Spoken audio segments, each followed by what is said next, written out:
All right, ladies and gentlemen, I'm back with another series of these rules. So start करते हैं. तो जो हमारा 11th नंबर का रूल है, ठीक है, वो है a number versus the number. ठीक है, तो जब भी आपको ऐसे सेंटेंस मिले जैसे कि the number of board members is very small, तो यहाँ पर देखने वाली क्या बात है, जब भी हम बोलते हैं ना द नंबर ऑफ समथिंग, तो जब हम द नंबर यूज करेंगे तो उसके साथ हम यूज करते हैं सिंगुलर वर्ब. सिंगुलर वर्ब, क्योंकि जो ये फ्रेज है ना आपका द नंबर, ठीक है, तो द नंबर हमें एक सर्टेनिटी देता है. सर्टेनिटी देता है क्या भाई, इतना कुछ 23 24 एक सर्टेन नंबर हमें प्रोवाइड कराता है. ठीक है, जिसकी वजह से हम यहाँ पर एक सिंगुलर वर्ड यूज करते हैं. So the number of board members is very small. Alright, वहीं पर अगर हम बात करें आ नंबर, तो आ नंबर हमें कोई स्पेसिफिक चीज नहीं बता रहा. ठीक है, a number of board members were absent. ठीक है, तो यहां पर जो हम वर्ब यूज करते हैं वो हम प्लूरल यूज करते हैं. ठीक है, तो a number of board members मतलब कुछ बोर्ड के मेंबर्स आज एब्सेंट थे. ठीक है, तो हिंदी में भी हम बोल सकते हैं कि कुछ बोर्ड मेंबर्स आर एब्सेंट थे. थे थे मतलब प्लूरल, यानी कि आपका यहाँ पर इंग्लिश में वर यूज होगा. ठीक है, तो दो ये बात याद रखनी है, द नंबर के साथ हम यूज करेंगे सिंगुलर वर्ब और आ नंबर के साथ हम यूज करेंगे प्लूरल वर्ब. उसी तरीके से the number of people we need to hire is 13. देखा, आ गई स्पेसिफिक चीज, यहाँ पर एक नंबर आ गया, एक सर्टेनिटी आ गई, एक स्पेसिफिक चीज आ गई. ठीक है, तो द नंबर हमें एक स्पेसिफिसिटी या फिर सर्टेनिटी बताता है, जिसकी वजह से हम उसके साथ सिंगुलर वर्ब यूज करते हैं. वहीं पर a number of people have written in about this subject. ठीक है, तो a number of people have written, यहां पर हमने क्या लिया, प्लूरल आपका वर्ब लिया है, क्योंकि हम सर्टेन नहीं है, मतलब काफी सारे लोगों ने इसके बारे में लिखा है. ठीक है, तो आ नंबर के साथ प्लूरल और द नंबर के साथ सिंगुलर वर्ब यूज करते हैं. ऑलराइट, हमारा नेक्स्ट है if versus whether versus that. ये हम कहाँ का यूज करते हैं, तो देखो जो आपका इफ है ना, इफ आपका यूज हो जाता है कंडीशनल टर्म्स में. ठीक है, if you see her let me know, अगर तुम उसको देखोगे या अगर वो तुम्हें दिखाई दे तो मुझे बताना. अगर देखोगे तभी तो बताओगे, यानी कंडीशन रख रहे हो आप उसके सामने. If you see her then let me know. ठीक है, अगर तुम उसे देखो तो मुझे बताना, अगर देखोगे नहीं तो बताओ कैसे, यानी कंडीशनल में आपका इफ यूज होता है. दूसरी चीज, इफ का आप कब यूज करते हो, एक तो कंडीशन में यूज करते हो, एक यूज करते हो आप डाउट में. जब आपको डाउट होता है ना किसी चीज के बारे में, डाउट में हम कब मोस्टली यूज करते हैं इफ को, जब हमारे पास दो से ज्यादा ऑल्टरनेटिव गिवन हो. समझाता हूं क्या है. आई don't know if the meeting is on Tuesday और थर्सडे और इफ इट्स नेक्स्ट वीक. यानी जो आपको जो कंफ्यूजन है ना, वो दो से ज्यादा चीजों के बीच में है कि ट्यूसडे थर्सडे अगले हफ्ते है या मेरे को पता नहीं है. ठीक है, तो आप यूज करोगे I don't know if the meeting is on Tuesday और थर्सडे और if it is next week, more than two alternatives. वहीं पर अगर मैं बात करूं वेदर की, तो वेदर आपका कंडीशनल में यूज नहीं होता है, वेदर सिर्फ आपका डाउट सेंटेंसेस में यूज होता है. ठीक है, सो कब यूज होगा, मोस्ट ऑफ द टाइम आप वेदर तब यूज करोगे जब आपके पास टू ऑल्टरनेटिव्स गिवन हो. ठीक है, आई don't know whether the meeting is on Tuesday और थर्सडे, यहां पर सिर्फ आपको दो ऑल्टरनेटिव्स के बीच में कंफ्यूजन है कि या तो मीटिंग ट्यूसडे को है या तो मीटिंग थर्सडे को है. तो जब आपको दो ऐसे ऑल्टरनेटिव्स मिले ना, तो आप वहां पर वेदर यूज करना. तो वेदर ज्यादा आपका फॉर्मल और ज्यादा अप्रोप्रिएट होता है दो अल्टरनेटिव्स के बीच में. जैसे मैं कहूं आई don't no, I don't know whether she loves me, she loves me. ठीक है, अब यहां पर शी लव्स मी कि अगर मैं साथ लिख दूं और नॉट, ठीक है, तो मैंने यहां पर लिख दिया, आपको दिख रहा है, but I don't know whether she loves me. ठीक है, देखो यहां पर क्या कहना चाह रहा है, मुझे नहीं पता कि वो मुझसे प्यार करती है या नहीं.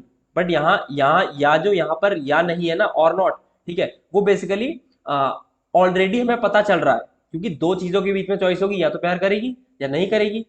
ठीक है, ऑलराइट, मतलब मीम पे मत ले जा रहा कि और कुछ कह देगी. ठीक है वो बात अलग है, या तो यस आएगा आंसर या नो आएगा. ठीक है, तो आपको दो ऑल्टरनेटिव्स मिल रहे हैं ना, तो आई don't know whether she loves me और नॉट. तो इस तरीके से भी आप जब दो ऑल्टरनेटिव्स मिले तो आप वहां पर वेदर यूज करिएगा. और जो आपका डाउट, जो आपका इफ है, वो कंडीशनल और डाउट दोनों में यूज हो सकता है. ठीक है, कंडीशनल और डाउट दोनों में यूज हो सकता है, बट ऑल्टरनेटिव्स वहां पर दो से ज्यादा, ठीक है, दो से ज्यादा होने चाहिए. तो आप इफ लगाओगे, और जब दो हो तो आप वेदर लगाओगे, ठीक है। फिर आता है दैट, दैट आपको देता है सर्टेनिटी, सर्टेनिटी या फिर श्योरिटी, ठीक है, श्योरिटी, श्योरिटी, ऑलराइट। जहां पर आप इफ का यूज कर रहे थे कंडीशनल और डाउट में, वेदर का यूज कर रहे थे आप डाउट में, आप दैट का यूज करोगे जब आप किसी चीज के बारे में सर्टेन हो। I know that I will clear the exam, I am certain, I am sure that I will clear the exam, मुझे पूरा यकीन है कि मैं ये एग्जाम क्लियर कर लूंगा, ठीक है। या फिर I do not doubt that he will succeed, मेरे को कोई शक नहीं है कि वो सक्सीड होगा लाइफ में, ठीक है, मेरे को कोई शक ही नहीं है, यानी आई एम श्योर। तो फिर भी आप जब ये कंडीशन आप अप्लाई कर रहे हो ना, आई डू नॉट डाउट, मुझे कोई शक नहीं है, दैट ही विल सक्सीड, यानी फिर से आप क्या दिखा रहे हो, सर्टेनिटी और श्योरिटी दिखा रहे हो, ऑलराइट। तो आई होप आपको तीनों का यूज पता चल गया होगा, इफ, वेदर और दैट का, ऑलराइट। मूव करते हैं, नेक्स्ट आता है हमारा ऑफ वर्सेस फ्रॉम, ठीक है। देखो ऑफ का जो हम फ्रॉम का पहले बताओ, फ्रॉम का यूज होता है ओरिजिन से, ठीक है। बेसिकली जब आप कोई चीज कहते हो ना, कोई चीज अपने ओरिजिन से अलग हुई है तो आप फ्रॉम यूज करते हो, वहीं पर आप ऑफ यूज करते हो, ठीक है, कि कोई चीज मतलब यहां पर लिखता हूं मैं, ठीक है, डिटैच्ड फ्रॉम ओरिजिन, उसके लिए आप मतलब इस कंटेक्स्ट में, तो फ्रॉम का यूज आप बहुत जगह करते हो, लेकिन अगर मैं ऑफ वर्सेस फ्रॉम की बात करूं तो डिटैच्ड फ्रॉम ओरिजिन, ठीक है, और यहां पर डिटैच्ड फ्रॉम एनीवेयर, एनीवेयर, ठीक है। ऐसे फ्रॉम का यूज बहुत जगह होता है, I came from Bareilly, I came from Delhi, ठीक है, तो वो चीज अलग है, ऑलराइट। लेकिन यहाँ पर ऑफ वर्सेस फ्रॉम में बता रहा हूँ मैं, ऑलराइट। तो देखो Apple fell from the tree, Apple fell from the tree, ठीक है। अब एप्पल कहाँ लगता है, पेड़ पे ही तो लगता है, यानी जहां से वो ओरिजिनेट हुआ है, ठीक है, अगर उस चीज से कोई चीज डिटैच हो रही है तो हम यूज करेंगे फ्रॉम। तो Apple fell from the tree, क्योंकि एप्पल पेड़ पे लगता है, इसलिए एप्पल जब गिरेगा तो हम कहेंगे Apple fell from the tree, and not Apple fell off the tree. Leaves fell from the tree, from फिर से फ्रॉम, क्योंकि पत्ती भी अभी पेड़ पे लगती है। Child fell off the balcony, बच्चा बालकनी से गिर गया। अब बच्चा बालकनी पैदा थोड़ा ना हुआ था, ठीक है, मतलब बालकनी का हिस्सा थोड़ा ना है बच्चा, ठीक है। तो बच्चा, ये नहीं कहेंगे हम child fell from the colony, हम कहेंगे child fell off the colony, of the balcony, ठीक है, child fell off the balcony, ठीक है। डिटैच फ्रॉम एनीवेयर, कहीं से भी अलग हो जाना, बच्चा बालकनी से अलग होकर नीचे गिर गया, ठीक है। तो ये बात याद रखनी है, ओरिजिन के लिए फ्रॉम, और बेसिकली कहीं से भी आप हट रहे हो, ठीक है, तो यहाँ पर ऑफ यूज करोगे, ऑलराइट, ठीक है। फिर आता है बिसाइड वर्सेस बिसाइड, काफी इंपॉर्टेंट है, स्टामा करना, रूल्स तो सारे इंपॉर्टेंट है बट ये बहुत बार पूछा जाता है। देखो बिसाइड्स का मतलब होता है के अलावा, के अलावा, ठीक है, और बिसाइड का मतलब होता है बगल में, बगल में, ठीक है। Besides being fired he was also gelled, ठीक है, उसको बेसिकली उसको फाइन तो लगा ही लगा, इसके अलावा उसको जेल भी हो गई। बिसाइड्स बीइंग फाइंड, फाइंड होने के अगर हिंदी में कहूँ, ठीक है, तो उसके उस पर फाइन भी, फाइन लगा, इसके अलावा besides he was also gelled, उसको जेल भी हो गई। आई सेट बिसाइड, तो यहाँ पर ध्यान रखना, बिसाइड्स मतलब के अलावा, यहाँ पर बात हो रही है बिसाइड की, ठीक है। I sat beside my girlfriend in the class, मैं क्लास में अपनी गर्लफ्रेंड के बगल में बैठा।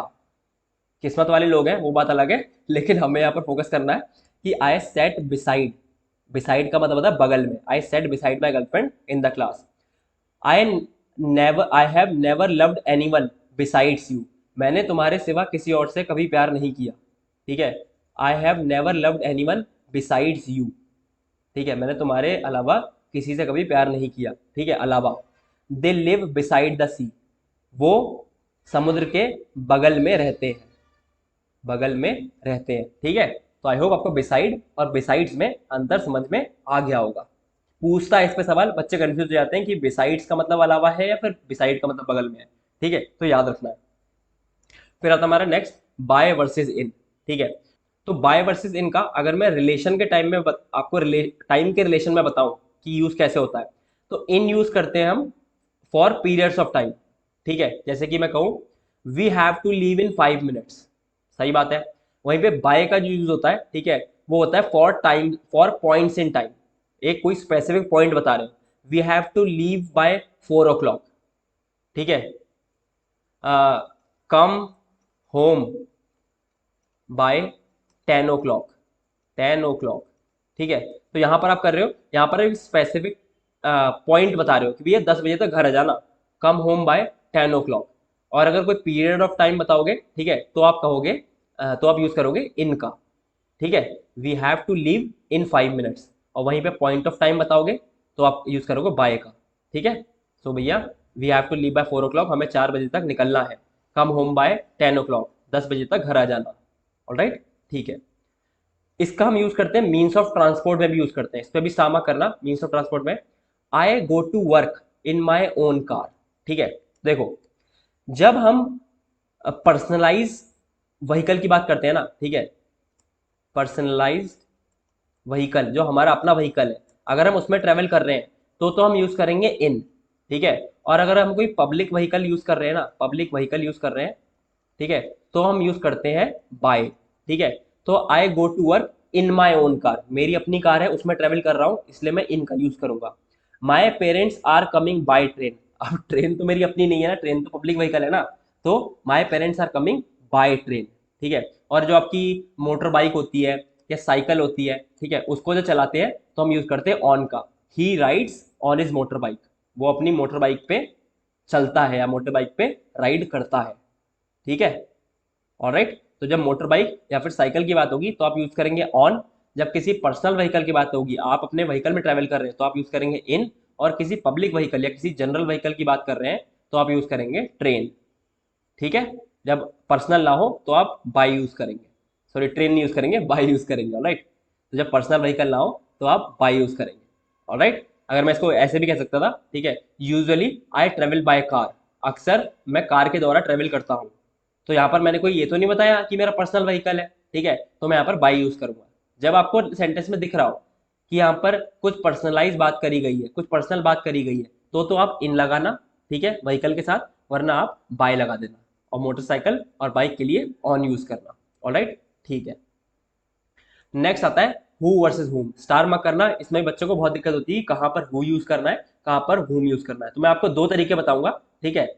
जब आपको सेंटेंस इजी लग रहा हो तो इजी तरीका यूज करना, सेंटेंस इजी ना लग रहा हो तो टफ वाला तरीका यूज करना। बोलिए क्या बात हुई, सेंटेंस भी इजी नहीं है और अप्रोच भी इजी नहीं, तो इसीलिए, ठीक है। तो देखो, आपको बताना है यहाँ पर हु आएगा या हुम आएगा। She is the one who ate my sandwich, ठीक है। यहाँ पर she is the one who या हुम एट माई सैंडविच, तो आपको बताना है यहाँ पर हु आएगा या हुम आएगा।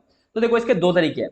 पहला जो इजी तरीका है वो ये, आप रख के देखो इस सेंटेंस में ही और शी, ठीक है, या फिर हिम और हर, ठीक है। ही और शी डिनोट करते हैं आपके सब्जेक्ट को, हिम और हर डिनोट करते हैं आपके ऑब्जेक्ट को, ठीक है। She is the one who या फिर हुम एट माई सैंडविच, तो अगर मैं इसको रख के देखूं, ठीक है, तो मैं कह सकता हूं कि शी एट माई सैंडविच, ठीक है, बिल्कुल सही बात है। अगर मैं यहां पर रख के देखूं हर एट माई सैंडविच, तो कोई सेंटेंस ही नहीं बन रहा है। तो एक तरीके से मैं ये पता लगा सकता हूं she is the one who ate my sandwich, who ate मतलब she is the one who या whom eight my sandwich. Alright, तो यहां पर मैंने रख के देखा इस सेंटेंस में हु या हुम की जगह आपको रख के देखना है। अगर आप हु की जगह रखोगे तो आप यहाँ पर शी रखोगे, ठीक है। आपने शी रखा, ये हटाया, आपने पढ़ा शी एट माई सैंडविच, ठीक है, मीनिंगफुल सेंटेंस है, सही बात है। यहाँ पर शी आएगा, यहाँ पर हु आएगा, ठीक है। वहीं पर अगर आपको रख के देखना है तो आपने हु काटा, आपने हुम की जगह रखा हर, क्योंकि यहाँ पर विमेन है, ठीक है। हर एट माई सैंडविच, कोई सेंस ही नहीं बन रहा है सेंटेंस का, ठीक है। तो एक तरीका तो ये है, इससे आप पता लगा सकते हो, ठीक है, कि यहाँ पर आपका हुम नहीं आएगा, यहाँ पर हु आएगा। She is the one who ate my sandwich, ठीक है, she is the one who ate my sandwich, यहाँ पर हु आएगा। दूसरा तरीका, ठीक है, ये तो आपका हो गया है शॉर्टकट कह सकते हो, ठीक है। वैसे शॉर्टकट नहीं है, ये भी तरीका ही है, लेकिन अगर सेंटेंस टफ हो जाता है तो आप किस तरीके से करोगे, तब आप देखोगे सब्जेक्ट एंड वर्ब एग्रीमेंट। अगर कोई सब्जेक्ट आया है ना तो उसके साथ एक वर्ब जरूर आया होगा सेंटेंस में। जैसे अगर मैं कहूं शी हमारा सब्जेक्ट है, इज हमारा वर्ब है, एक सब्जेक्ट और वर्ब का आपका वो पूरा हो गया, मतलब एक आपको पेयर मिल गया, ठीक है। शी इज द वन, अब आपको देखना है हु एट आपको वर्ब तो मिल गया है, ठीक है, वर्ब मिल गया आपको। अगर आपको वर्ब मिल गया है तो इसका सब्जेक्ट भी जरूर होगा, ठीक है। और हु क्या है, हु होता है सब्जेक्ट, और हुम क्या होता है, हुम होता है ऑब्जेक्ट। हु यूज होता है सब्जेक्ट के लिए, हुम यूज होता है ऑब्जेक्ट के लिए। तो आपको जब वर्ब मिला है तो वर्ब के साथ एक सब्जेक्ट तो होगा ही होगा, वर्ब मिला है तो सब्जेक्ट होगा ही होगा। सब्जेक्ट वर्ब एग्रीमेंट पढ़ाया था ना मैंने पिछले लेक्चर में। तो जब आपको वर्ब मिला है तो उसके साथ सब्जेक्ट आपको चाहिए ही चाहिए होगा, और सब्जेक्ट क्या है, हु। तो आप यहाँ पर हुम नहीं कहोगे, आप यहाँ पर हु लगा दोगे। She is the one who ate my sandwich. तो मैंने आपको दोनों तरीके बता दिए। देखो पहला वाला तरीका थोड़ी प्रैक्टिस से आ जाएगा, दूसरा वाला तरीका थोड़ी ज्यादा प्रैक्टिस से आ जाएगा, आ सब कुछ जाएगा। It's all depends on your practice, ठीक है। ऑलराइट, तो यहाँ पर आपका क्या हो जाएगा आंसर, यहाँ पर सही आंसर हो जाएगा आपका हु, ठीक है। ऑलराइट, तो हम नेक्स्ट देखते हैं। A number of friends went to the cinema, one of who या whom was the birthday boy, ठीक है। तो हम यहाँ पर रख के देखते हैं, वन ऑफ हु या हुम, ठीक है। तो अगर मैं कहूं हु की जगह में ही रखूं, ठीक है। Alright, one of he was the birthday boy, ना सवाल ही नहीं बन रहा है, सेंटेंस ही नहीं बन रहा है, ठीक है। वहीं पर मैं हु की जगह देखो हिम हर रख सकते हो, ठीक है, ही शी रख सकते हो, या फिर यहाँ पर आप रख सकते हो दे, और यहाँ पर आप रख सकते हो देम। इसमें दे और देम भी देख सकते हो। वन ऑफ देम, अगर मैं यहाँ पे रखूं one of them was the birthday boy, तो यहाँ पर आपका एक मीनिंगफुल सेंटेंस बन रहा है, ठीक है। तो यहाँ पर हमारा क्या होगा, whom। अब दूसरे तरीके से चेक करके दिखाता हूँ मैं आपको। A number of friends went to the cinema, ठीक है। यहाँ पर अगर मैं देखना चाहूँ तो यहाँ पर आपका फ्रेंड्स आपका सब्जेक्ट हो जाएगा, वेंट हो जाएगा आपका वर्ब, ठीक है। अब यहाँ पर मेरे को देखना है, देखो बर्थडे बॉय आपका सब्जेक्ट है यहाँ पर, ठीक है। वॉज आपको एक वर्ब मिल गया, ऑलराइट, वॉज आपको एक वर्ब मिल गया, यानी एक तो ये बन गया सब्जेक्ट वर्ब का एग्रीमेंट, और एक ये बन गया सब्जेक्ट वर्ब का एग्रीमेंट। जब आपके पास सब्जेक्ट वर्ब और सब्जेक्ट वर्ब का पेयर है, अब आपके पास कोई भी एक्स्ट्रा वर्ब नहीं है, ठीक है, तो आप ऑब्जेक्ट लाओगे यहाँ पर, क्योंकि ऑब्जेक्ट को किसी पेयर की जरूरत तो है नहीं, ऑब्जेक्ट को वर्ब की जरूरत तो है नहीं। अगर यहाँ पर एक एक्स्ट्रा वर्ब होता तो आप सब्जेक्टिव वाली चीज रखते हैं यहाँ पर, लेकिन अब सब्जेक्ट वर्ब के तो पेयर बन चुके हैं, अब हमारे पास कोई एक्स्ट्रा वर्ब तो है नहीं, तो भी हम यहाँ पर ऑब्जेक्टिव वाला केस चुन लेंगे, ठीक है। तो अगर मैं आपको दोनों तरीके से रख के दिखाऊं, यहाँ पर डैम रख के देख लो, one of them was the birthday boy, वरना सब्जेक्ट और वर्ब एग्रीमेंट बन चुका है। अब हमें दूसरे सब्जेक्ट की जरूरत नहीं है, क्योंकि अगर हम सब्जेक्ट लाएंगे तो हमें उसके लिए वर्ब चाहिए होगा। यानी अगर हमारे पेयर बन चुके हैं सब्जेक्ट वर्ब के, तो आप ऑब्जेक्टिव केस चुनेंगे, यानी आप whom चुनेंगे। तो हम पढ़ लेते हैं, a number of friends who went to the cinema, one of whom was the birthday boy. सही है, आई होप समझ में आया होगा। प्रैक्टिस करना, प्रैक्टिस करने से आ जाएगा, ऑलराइट, ठीक है। तो यहाँ पर क्या हो जाएगा हमारा आंसर, यहाँ पर हमारा आंसर हो जाएगा whom वाला, alright. Who dash whom did the candidate choose for his running mate, ठीक है। तो पहले हम अपना शॉर्टकट वाला या इजी तरीका अपना के देखते हैं, ठीक है। यहाँ पर क्वेश्चन में पूछ रहा है whom did the candidate choose for his running mate, ठीक है। तो मैं कहूंगा candidate choose him for his running mate. Answer दोगे ना, who did the candidate choose for his running mate, he chose him, he choose या he chose him as his running met.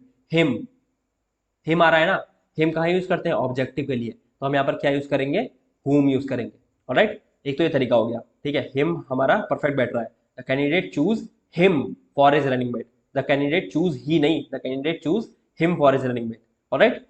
पहला तरीके से तो हमें ये कंफर्म हो गया, ऑलराइट। फिर यहाँ पर आपका दूसरे तरीके से हम देख लेते हैं। इसमें आपका देखो कैंडिडेट सब्जेक्ट हो गया, चूज वर्ब हो गया, सब्जेक्ट वर्ब का हमें पेयर मिल गया, ऑलराइट, ठीक है। फिर इसमें रनिंग मेट वगैरह, ऑलराइट। जो हमें सब्जेक्ट वर्ब का हमें पेयर मिल चुका है, ठीक है, तो हम क्या यूज करेंगे, हुम यूज कर लेंगे। हम यहाँ पर क्या यूज करेंगे, ऑब्जेक्टिव केस यूज कर लेंगे, ठीक है। तो हमें वैसे ही पता है whom did the candidate choose for his running mate, he chose him, ठीक है। तो हिम आपका ऑब्जेक्टिव केस है, तो भी हम हुम यूज कर सकते हैं। हमने सब्जेक्ट वर्ब एग्रीमेंट बिठा के भी देख लिया, तो भी हमें हुम जो है वो ऑब्जेक्टिव मिल गया है, ऑलराइट। तो यहाँ पर आपका ऑप्शन वूम हो जाएगा। ही सॉ, नेक्स्ट देखते हैं, he saw a gentleman who whom he presumed to be the director। पहले इजी वाला वेला आके देख लो, ठीक है। तो हम यहाँ पर कर सकते हैं whom he presumed to be the director। तो हम क्या लिखेंगे, आंसर का क्या दूंगा मैं, he presumed him to be the director। him objective case है, तो यहाँ पर आपका whom वाला केस आएगा। अगर आप him यूज कर रहे हो, he presumed him, ऐसा ना कहोगे he presumed him to be the director, alright. तो हम यहाँ पर whom वाला केस यूज करेंगे। सब्जेक्ट वर्ब से देख लेते हैं, subject verb he saw, he subject presumed verb, तो सब्जेक्ट मिल गया, वर्ब मिल गया, सब्जेक्ट मिल गया, वर्ब मिल गया, तो जब सब्जेक्ट वर्ब का पेयर बन गया है, ठीक है, और मैं आपको कोई तो subject, he saw gentleman, gentleman मत समझना ये वर्ब वो है, सब्जेक्ट नहीं है, ऑब्जेक्ट है। जिसपे कार्य होता है ना, उसने देखा, किसे देखा, जिसे देखा वो ऑब्जेक्ट है, जिसपे वर्क हुआ है वो ऑब्जेक्ट हो जाता है, जो करता है वो आपका सब्जेक्ट रहता है, ठीक है। तो ऑब्जेक्ट से हमें मतलब नहीं है, सब्जेक्ट वर्ब के पेयर बन गए, तो हम यहाँ पर whom का केस ले लेंगे, ठीक है। All right, I need to know who makes the final decision, I need to know मेरे को तो मतलब ऐसे यार मतलब आ जाता है, मेरे को अंदर से आ जाता है, मेरे को पता चलता है क्या हो जाता है, लेकिन फिर भी मैं बता रहा हूँ, ठीक है। I need to know who या whom makes the final decision, alright. तो पहले हम देख कर लेते हैं, I need to know who makes the final decision, him makes the final decision, नहीं, he makes the final decision. तो आप ही शी हिम और हर रख के देख सकते हो, दे दैम रख के देख सकते हो। तो पहले हमको ये कंफर्म हो गया यहाँ से, ठीक है, मतलब पता चल गया। आपको कंफर्म करने के देख सकते हैं, आई नीड सब्जेक्ट वर्ब, ठीक है, आपका फिर मेक्स वर्ब, ठीक है। I need to know who या whom makes the final decision, makes आपका वर्ब है, सब्जेक्ट चाहिए होगा हमें, सब्जेक्ट वर्ब का तो पेयर बनेगा ना, सब्जेक्ट और मेक्स आपका वर्ब है, तो यहाँ से हम क्या लेंगे, whom हमारा सब्जेक्ट, हु हमारा सब्जेक्ट बन जाएगा, तो एक सब्जेक्ट पेयर का, सब्जेक्ट वर्ब का हमें पेयर मिल जाएगा, alright. I need to know who makes the decision, पहले हम उससे देख लेंगे, फिर एक बार हम सब्जेक्ट वर्ब से भी कंफर्म कर लेंगे, तो हमारा आंसर कभी भी गलत नहीं होगा, ऑलराइट। ठीक है, मूव करते हैं नेक्स्ट आपके रूल पे। Until versus unless, until use होता है आपका, ठीक है, टाइम के लिए, टाइम, ठीक है। अनलेस यूज होता है आपका कंडीशन के लिए, ठीक है। I can not solve it unless you tell me its method, condition रख दी, भैया मैं सॉल्व नहीं कर पाऊंगा जब तक तुम मुझे इसका मेथड नहीं बता पाओगे, मेथड नहीं बताओगे। I can not solve it unless you tell me its method, condition दी है कि अगर मेरे को मेथड बताओगे तो ही मैं इसको सॉल्व कर पाऊंगा, condition. I ran until I was breathless, ठीक है, पॉइंट ऑफ टाइम बता रहा है, I ran until I was breathless, मैं जब तक दौड़ा जब तक मेरी सांस नहीं फूल गई, ठीक है। तो कब तक, कंडीशन नहीं, यहाँ पर टाइम बताया जा रहा है, तो जब भी टाइम के बारे में बताया जा रहा हो, ठीक है, एक टाइम ड्यूरेशन है, एक टाइम पॉइंट बताया जा रहा हो, तो आप यूज करोगे अनटिल। वहीं पर कंडीशन स्टेट करी गई हो तो आप यूज करोगे unless. Unless it rains we will go for the picnic by the river tomorrow, ठीक है। अगर बारिश नहीं होगी, अनलेस इट रेन्स, ठीक है, अगर बारिश नहीं होगी तो हम बेसिकली अपना पिकनिक के लिए जाएंगे कल, ठीक है। तो यहाँ पर कंडीशन दी है, अगर बारिश होगी तो नहीं जाएंगे और बारिश नहीं होगी तो जाएंगे, ऑलराइट।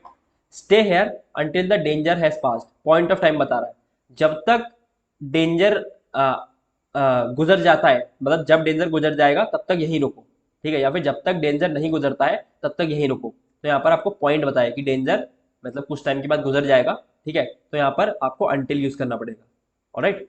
तो stay here until the danger has passed, alright, okay. तो यहाँ पर पॉइंट ऑफ टाइम दिया हो या फिर एक टाइम के बारे में बात कर रहा हो तो आप अंटिल यूज करेंगे, और कोई कंडीशन दे रहा हो तो आप यहाँ पर अनलेस यूज करेंगे, ऑलराइट, ठीक है। फिर आता है हमारा next rule, few versus little, बहुत इंपॉर्टेंट है, इंपॉर्टेंट सारे ही हैं, ठीक है, पीछे वाला ही बहुत इंपॉर्टेंट है, ये वाला आपका कहाँ गया, ऊपर गया, ये अंटिल वर्सेस अनलेस वाला ही बहुत इंपॉर्टेंट, इंपॉर्टेंट सारे ही हैं, ठीक है, ये मैं नहीं कह रहा इंपॉर्टेंट कोई नहीं है, ठीक है। तो देखो, फ्यू फ्यू कम यूज करते हैं, ठीक है, या फिर हम पहले बात करें लिटिल, लिटिल हम कब यूज करते हैं, little refers to non countable nouns, जब हम ऐसे नाउन्स की बात करते हैं जिनको काउंट नहीं किया जा सकता ना, तो हम लिटिल यूज करते हैं, और उसके उसके साथ हम यूज करते हैं सिंगुलर फॉर्म, देखते हैं।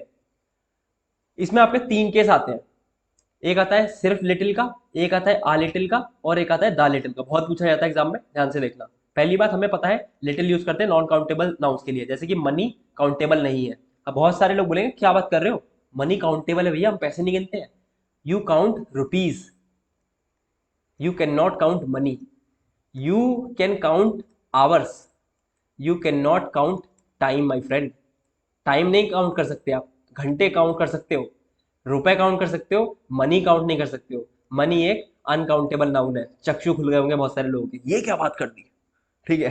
टाइम आपका अनकाउंटेबल नाउन है, टाइम काउंट नहीं कर सकता, आवर्स काउंट किए सकते, तब कहते हो ना 1 घंटे हो गए, 2 घंटे हो गए, 3 घंटे हो गए, ये तो नहीं कहते हो ना एक टाइम हो गया, 2 टाइम हो गया, 3 टाइम गुजर गया, ठीक है।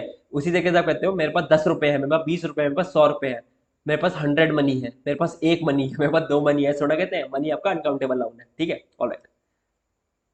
तो आई हैव लिटिल मनी, जब सिर्फ लिटिल यूज होता है ना, ठीक है, तो इसका मतलब हो जाता है, ठीक है, ऑलमोस्ट नथिंग, मतलब ना के बराबर, ना के बराबर, या फिर कह सकते हो नो मनी, ठीक है। मतलब जब लिटिल यूज करते हैं किसी भी चीज के बारे में, ठीक है, तो वहां पर उसका मतलब होता है ऑलमोस्ट नथिंग या फिर कुछ भी नहीं। तो आई हैव लिटिल मनी, ठीक है, इसका मतलब मेरे पास पैसे नहीं है। Alright, I have a little money, little money, some, some but not much, थोड़ा बहुत पैसे हैं, मतलब है, ऐसा नहीं है नहीं है। I have a little money, मेरे पास थोड़े पैसे हैं, ठीक है। The little money, the little money का मतलब होता है all that I have, all that I had या हैव, ठीक है, मेरे पास जितना था या मेरे पास जितना है, ठीक है। द लिटिल का मतलब होता है जितना था या इतना है। अब फिर हम देख लेते हैं किस कंटेक्स्ट में यूज हुआ है। The little money I had, जितना भी पैसा मेरे पास था, I gave it to the beggar, मैंने भिखारी को दे दिया, ठीक है। तो यहां पर आप कह सकते हो जितना भी, जितना भी, जितना भी मेरे पास था, the little money I had, I gave it to the beggar, ठीक है। ऑलराइट, तो आई होप आपको लिटिल, आ लिटिल और द लिटिल में मतलब समझ में आएगा। लिटिल मतलब नथिंग, ऑलमोस्ट नथिंग या no money. I have little money मतलब मेरे पास पैसे नहीं है। I have a little money, मेरे पास थोड़े पैसे हैं। द लिटिल, जितना भी पैसा मेरे पास था वो मैंने किसी को दे दिया, मतलब द लिटिल का मतलब होता है जितना भी, ठीक है। ऑलराइट, फिर आता है आपका फ्यू। फ्यू, फ्यू हम यूज करते हैं काउंटेबल नाउंस के लिए, ठीक है, काउंटेबल नाउंस के लिए जिन चीजों को हम काउंट कर सकते हैं। एंड उसके साथ हम यूज करते हैं प्लूरल फॉर्म। देखते हैं, I have few friends, same वही बात है, ऑलमोस्ट नो वन, यहाँ पर फ्रेंड्स के कंटेक्स्ट में यूज कर रहा हूँ इसलिए मैं कहूँगा ऑलमोस्ट नो वन, ठीक है। ऑलमोस्ट नो वन, या फिर लोनली हो आप, लोनली मिस्टर लोनली, ठीक है। तो आई हैव फ्यू फ्रेंड्स मतलब मेरा कोई भी दोस्त नहीं है, या मेरे पास कोई भी दोस्त नहीं है, मेरे कोई भी दोस्त नहीं है। अ फ्यू, कुछ, एक दो, ठीक है, एक दो, वन और टू, या मतलब थोड़े से, बहुत थोड़े से फ्रेंड है, एक दो तीन हमारे मेरे पास फ्रेंड है, ठीक है, थोड़े से फ्रेंड है। ऑलराइट, क्योंकि आप फ्रेंड काउंट कर सकते हो इसलिए आप फ्यू यूज करोगे, अ फ्यू, ठीक है। तो यहाँ पर आपके थोड़े से, थोड़े से मतलब ये नहीं आधे अधूरे, आधे अधूरे नहीं, मतलब काउंट कर सकते हो, एक दो तीन, मतलब ज्यादा नहीं है, दो चार आपके दोस्त हैं, तो अ फ्यू फ्रेंड्स, ठीक है। द फ्यू, द फ्यू मतलब होता है जो भी, या जितना भी, या आप कह सकते हो जो भी, जैसे वहां पर जितना भी, यहाँ पर जो भी, जो भी। तो ये हमेशा आपका काउंटेबल नाउंस के साथ यूज होगा। और देख रहे हो आप friends, friends, parks, plural form ले रहे हैं हम यहाँ पर, ठीक है। The few public parks that we have are not well maintain, ठीक है, जितने भी या जो भी पब्लिक पार्क्स हमारे पास है ना, ठीक है, वो भी वेल मेंटेन नहीं है। यानी जो भी, द फ्यू का मतलब होता है जो भी या जितने भी पब्लिक पार्क्स हमारे पास हैं वो भी वेल मेंटेन्ड नहीं है, ठीक है। तो आई होप आपको ये इतना पूरा कॉन्सेप्ट समझ में आ गया होगा। क्वेश्चन आते हैं, प्रैक्टिस करिएगा, ठीक है। फिर एक यहाँ पर छोटा सा कॉन्सेप्ट देख लो, मैंने अलग से, मैंने कहा अलग से क्या बनाऊंगा रूल, देख लो यहाँ पर। एक होता है आपका फ्यूअर और एक होता है आपका लेस, तो सेम चीज है। फ्यूअर आप यूज करोगे काउंटेबल नाउन के साथ, काउंटेबल नाउन के साथ, और आप लेस यूज करते हो अनकाउंटेबल नाउन के साथ, ठीक है। अनकाउंटेबल लिख देता हूँ मैं यहाँ पर, अनकाउंटेबल नाउन के साथ, ठीक है। तो आवर्स आप काउंट कर सकते हो, मैंने बताया अभी आपको, एक आवर, दो आवर, तीन आवर। विमेन, पहले से पहले से डिस्क्लेमर दे रहा हूं, यहां पर किसी की फीलिंग्स को हर्ट नहीं किया गया है, ये मात्र काल्पनिक सेंटेंस है, ठीक है। ये किसी भी जानबूझ के नहीं रखा गया है। Women now spends fewer hours in the kitchen, ठीक है, तो किसी की भावना को यहाँ पर खेद नहीं पहुंचना चाहिए। Women now spends, spend, women now spend fewer hours in the kitchen, ठीक है। तो जब काउंटेबल नाउन आवर्स की बात हो रही है तो हम यहाँ पर फ्यूअर यूज कर लेंगे। Women now spend less time, time एक अनकाउंटेबल नाउन है तो उसके साथ हम लेस यूज कर लेंगे, less time in the kitchen. Alright, okay, तो नेक्स्ट रूल पे चलते हैं हम, मच वर्सेस मैनी। देखो, मच आप यूज करते हो सेम वही अनकाउंटेबल नाउन के साथ, अनकाउंटेबल नाउन के साथ। मच का आप जब भी यूज करोगे अनकाउंटेबल नाउन के साथ यूज करोगे, मैनी का यूज करोगे आप काउंटेबल नाउन के साथ। पैसा, मनी गिन नहीं सकते हो आप, ठीक है, मनी गिन नहीं सकते, पैसा गिन सकते हो, पर यहाँ पर हमने मनी यूज किया है। I do not have much money, मेरे पास ज्यादा पैसे नहीं है, ठीक है, या ज्यादा पैसा नहीं है, ठीक है। हिंदी में कह रहा हूँ, पैसा पैसे बात एक ही है, लेकिन इंग्लिश में मनी यानी अनकाउंटेबल नाउन, और आपका मैनी यूज होता है काउंटेबल नाउन के साथ, ठीक है। दे हैव मेनी हाउसेस, आप हाउस तो गिन सकते हो ना, एक हाउस, दो हाउस, तीन house, but I do not have much money, मेरे पास ज्यादा पैसा नहीं है। दे हैव मेनी हाउस, उनके पास काफी सारे घर हैं, पर घर जो है आपके काउंटेबल नाउन है, इसलिए हम मेनी यूज करेंगे। ऑलराइट, फिर आपका रूल आता है एट वर्सेस इन। ठीक है, देखो इनका जब हम यूज करते हैं, in is generally use for larger time frames, more general locations और एरियाज सच एज कंट्रीज और सिटीज। हम कहते नहीं है इन द मॉर्निंग, ठीक है, I go to walk in the morning, ठीक है, I play cricket in the evening. ठीक है, तो जो in the morning, in the evening relatively large frames है, ठीक है, तो उनके लिए इन यूज करते हैं। या फिर आप ईयर्स के लिए भी यूज कर सकते हो। ठीक है, आप कहते नहीं हो इन 1972, इन 1972, ठीक है, क्या हुआ था 1972 में, कुछ हुआ था, ठीक है, इन 1972, ऑलराइट, इन 1999, तो बड़े बड़े टाइम फ्रेम्स के लिए, ईयर्स के लिए, ठीक है, ऑलराइट, तो आप यहाँ पर इसको यूज करते हो। ईयर्स के साथ साथ आप इसको मंथ के लिए भी यूज सकते हो, इन अगस्त, इन सितंबर, ठीक है, तो आप मंथ के साथ भी यूज कर सकते हो, एक बड़ा टाइम फ्रेम है। ईयर्स में यूज कर सकते हो, मॉर्निंग में यूज कर सकते हो, इवनिंग में यूज कर सकते हो, ठीक है, ऑलराइट, तो बेसिकली आप इन टाइम फ्रेम के साथ यूज कर सकते हो। या फिर किसी जनरल लोकेशन या एरिया के बारे में यूज कर सकते हो, in India, I live in India, ठीक है, आई लिव इन दिल्ली, ठीक है, इस हिसाब से जो बड़ी बड़ी जगह है उनके लिए भी आप इन यूज करोगे। At is use to indicate specific point और location within a larger area और स्पेस। ठीक है, तो एट आपका स्पेसिफिक पॉइंट, जैसे कि एट नून, ठीक है, alright, meet me at noon, ठीक है, मीट मी एट 9:45, मतलब एक स्पेसिफिक आप पॉइंट ऑफ टाइम की बात कर रहे हो, ठीक है, तो आप यहाँ पर एट यूज करोगे, एट 9:45, एट 7:30, ठीक है, द स्कूल बैग, आप कह सकते हो the school bell rings at 7:30 AM, ठीक है, तो आप पॉइंट ऑफ टाइम की बात करो तो एट यूज करोगे।